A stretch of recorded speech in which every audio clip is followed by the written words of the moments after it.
Eccoci qui, cari naviganti, per proporvi un primer dedicato al Centurion, riprendendo con una disamina più approfondita, anche grazie ai risultati conseguiti da Eugenio Papale, una leggendaria particolarmente versatile, giunta a noi con Commander Legend Battles of Baldur's Gate. Con l'utilizzo inaspettato dei colori Boros andremo a sfruttare una creatura che grazie alla sua abilità background permette un'ampia versatilità di utilizzo, potendo spaziare tra le molte carte di questo set che dispongono di questo tipo, potendo così variare dalla zona di comando con tech e colori differenti. Questa volta l'incantesimo scelto per questa lista ha tutte le carte in regola per gonfiare le statistiche del nostro board, coadiuvati da un generale che già di suo pensa a popolare il campo di gioco di abitanti aggressivi, così da ottenere una forza in campo inarrestabile. Questa volta parleremo di Gut, True Soul Zealot e Inspiring Leader.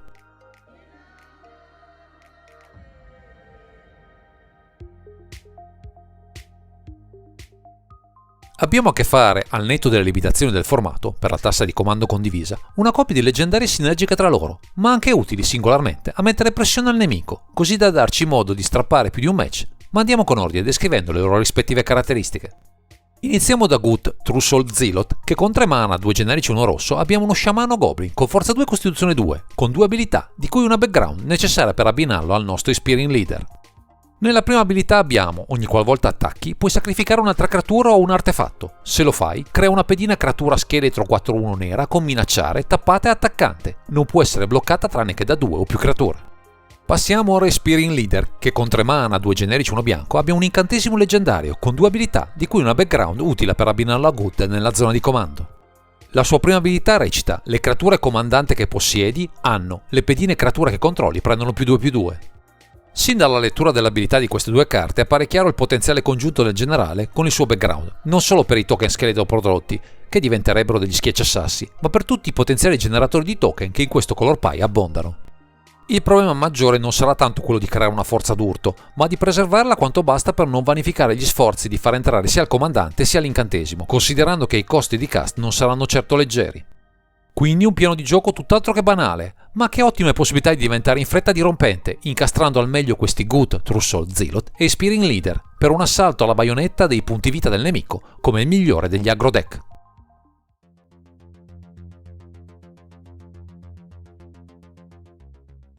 Visto quanto proposto dalle rispettive abilità di Gut, True Soul Zealot in compagnia del suo background Inspiring Leader, è chiaro che la combinazione di queste due carte rende molto appetibile mettere in campo diversi token per asfaltare il nemico in fretta. Visto che il focus sono esclusivamente le creature token, ci doteremo di diversi generatori, a partire da un viandante Chantra Corridor of Flame, primo di una lunga serie di strumenti di questo tipo, sempre molto efficaci in questo color pie. Chiaramente le creature la faranno da padrone tra vecchie glorie e nuove carte spuntate negli ultimi set, creando una massa critica non indifferente per i nostri scopi, scegliendo tra Adeline, Resplendent Cathar, Breedmats, King of Erasures, Goblin Rabble Master, Angler Walker, Karizev Skyship Raider, Legion War Boss, Loyal Apprentice, Mojang War Marshal e Sky Knight Vanguard. Un nucleo ricco di elementi a cui affiancheremo anche permanenti di tipo differente per un minimo di resilienza, un incantesimo, Legion Landing e una terra, Sokezan Crucible of Defiance, giusto per avere qualche opzione ulteriore, per avere la certezza di qualcosa di più in campo. Ci sono poi alcuni abitanti come Doom Traveler, Hunted Wit e Seasonic Pyromancer che anche con la loro morte o l'esilio dal cimitero ci possono garantire nuovi token per ripolpare il board, così da fornire una certa resilienza all'azione. Ma il value in campo non finisce qui, grazie a una nuova meccanica, Initiative, ben rappresentata da Cave of Chaos Adventurer, Seasoned Dungeoneer e Whiteblood Adventurer, che ci possono sostenere offrendo effetti aggiuntivi a un color pie altrimenti troppo lineare. Restando più nelle corde dei nostri colori Boros, inseriremo tra il 99 qualche Pump Effect tra Harmony Prodigy e qualche trick tra Lion's Ash e Castle Embereth, ma il fine ultimo sarà quello di concentrarci più ad attaccare, appena possibile. Ecco perché non disegniamo i drop a 1 migliore a disposizione, Isamaro Out of Conda e Zurgober Striker, per dare consistenza alle combat da subito, visto che nella zona di comando abbiamo comunque dei drop a 3 non certo agili. Anche qualche terra animabile, Mishra's Factory e Mutavault, occorrono a rinforzare la fase agro, che alla fine è l'unica nostra opzione di vittoria possibile e va quindi supportata al meglio con ogni mezzo. Considerando che nella zona di comando i costi non sono leggeri, dedicheremo qualche slot per avere più mana in fretta, con Seaman Spirit Guide, Rite of Flame e Lotus Petal, ma si tratta di soluzioni marginali, di contorno, visto che massimizzeremo gli spazi a disposizione per mezzi più efficaci.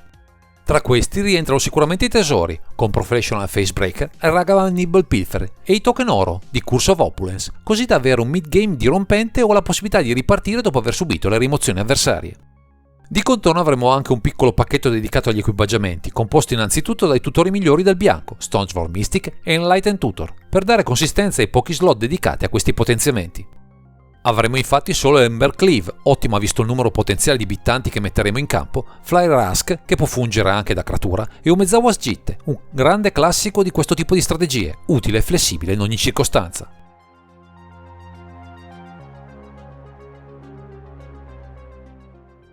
Nel tentativo di sfruttare al massimo la combinazione offerta da Gut, Trussel, Zealot e Inspiring Leader, scopriamo ovviamente il fianco alle interazioni avversarie che possono azzoppare le nostre combat proficue. Ecco che quindi inseriremo diverse protezioni utili a salvarci da queste minacce.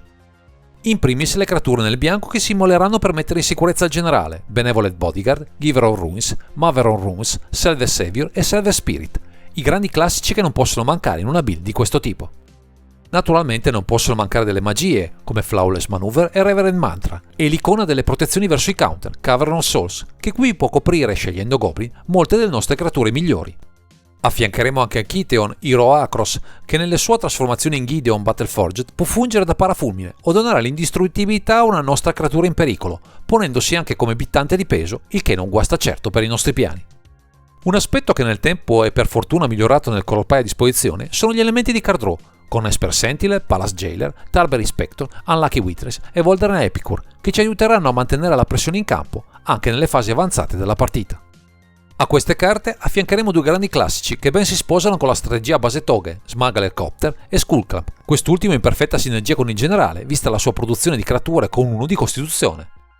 Per lasciare campo libero ai nostri bittanti ci serve qualche rimozione puntuale efficace, ma con Bonecrusher Giant, Fury, Skycave Apparition tra le creature e Rip Apart, Sword to Plusher, Parallax Wave, Swift Configuration e Gaio Set of Empire, possiamo sperare di tenere il board libero da minacce moleste quanto basta. A queste carte abbineremo alcune soluzioni più flessibili, che con i loro danni possono fungere anche da finisher contro il nemico, con Chain Lightning, Lightning Bolt, Lightning Helix, Price of Progress e Barbarian Ring, così da chiudere di danni nel caso fossimo a un passo dalla vittoria. Unica carta veramente flessibile per il nostro game plan resta di certo Boros Charm, che con le sue varie possibilità risulterà sempre una carta vincente per farci svoltare la partita con il suo lancio provvidenziale. Come unici elementi che imiteranno l'azione del nemico avremo solo Tic Tacker e Pidgin Needle, ma puntando a dare pochi spazi di manovra all'avversario, sono gli unici slot che impiegheremo per questo tipo di strategia, viste le finalità del mazzo. Infine, visto la mana base non troppo complicata, introdurremo alcune tech anche nel reparto terre, tra Command Beacon, utile a superare le rimozioni verso il generale, Urza Saga e Wasteland, due grandi classici del formato, che ci possono aiutare a tenere a galla le nostre speranze di vittoria.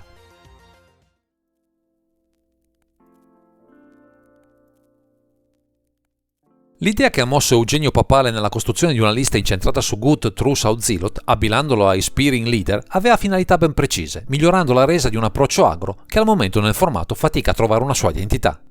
Il generale, indipendentemente dal background adesso abbinato, svolge un compito ottimo, grazie al token scheletro che, ricordiamo, con Menace risulta anche discretamente evasivo, gettando nello scompiglio più di un avversario.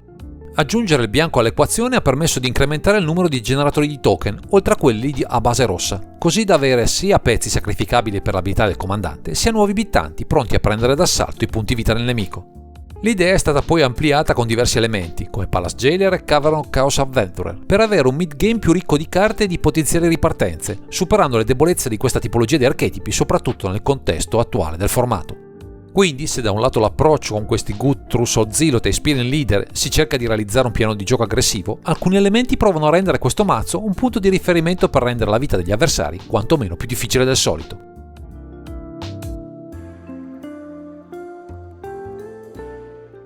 Contrariamente a quanto uno possa pensare a una prima occhiata, per questi Gut, Truce o Zealot e Inspiring Leader, il nostro Eugenio Papale ha ragionato a un gameplay non sempre scontato e lineare, anche se ci sono alcune scelte quasi obbligate visto il ruling del formato. La tassa di comando condivisa rende infatti parecchio complesso sfruttare appieno sia il comandante che il background, e di solito si predilige a ricastare Gut se subisce una rimozione troppo presto, visto il value che offre ad ogni sua combat.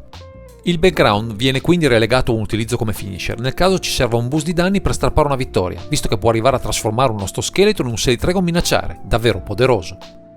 Un aspetto da non disdegnare risiede nell'utilizzo ragionato delle creature che portano in dote dei token d'artefatto, che potremo sacrificare alla stregua delle creature con il nostro Gut, così da avere con poco mana due bersagli papabili per la produzione di nuovi scheletri. Quindi non si tratterà di lanciarsi a testa bassa, castando in modo sconsiderato Gut, Trus o Zealot o Inspiring Leader, anzi, mai come in questa occasione bisognerà usare la testa oltre al cuore, per prendere d'assalto i punti vita del nemico.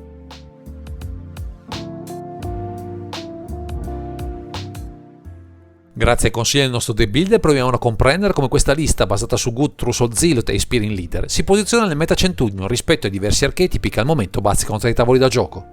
Verso gli aggro-deck siamo in una posizione di forte vantaggio, visto che possiamo proporre e riproporre agevolmente combat con una creatura a forza 4, senza contare che con le poche rimozioni a disposizione faticheranno a contrastare l'ingresso successivo del nostro prezioso background. Verso i midrange deck siamo ancora abbastanza in vantaggio, ma qui dovremo preoccuparci di più nel proteggere il generale, creando quanti più scheletri possibile, che con la loro abilità Menace saranno in grado di sgusciare tra le poche creature messe in campo dal nemico. Verso i control deck siamo in ben equilibrio precario, dove a fare vantaggio sono in primis i generatori di pedine, che possono mettere pressione al nemico prima che possa sfoderare una o peggio 2 rimozioni globali, che possono azzoppare definitivamente la nostra azione. Verso i tempo deck, vista l'esperienza del deck builder, siamo in buona posizione, visto che con il generale riusciamo a generare una forza d'urto che difficilmente l'opponente riesce a contrastare, esaurendo presto le risorse in grado di tenerci testa per tutta la durata della partita. Verso i combo deck siamo, inevitabilmente, in forte difficoltà. Qui l'unica speranza è quella di entrare in combat in fretta, erodendo i loro punti vita prima di una loro chiusura, visto che non abbiamo alcun modo per interagire con le loro strategie.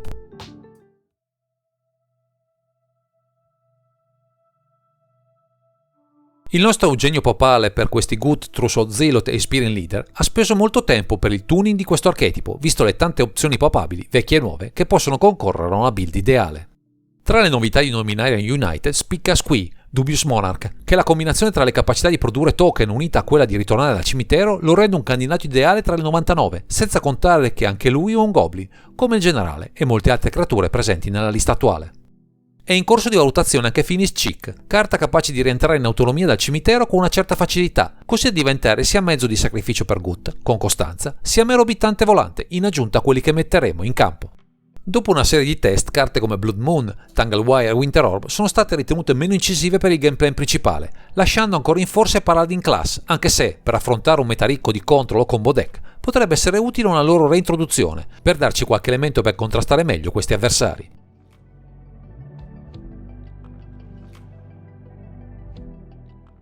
Siamo giunti al termine di questa complessa disamina che ha visto la partecipazione di Eugenio Papale, che ringraziamo per averci illustrato il potenziale di questo strano duo, che prova a ridisegnare il concetto di aggro deck in modo del tutto nuovo.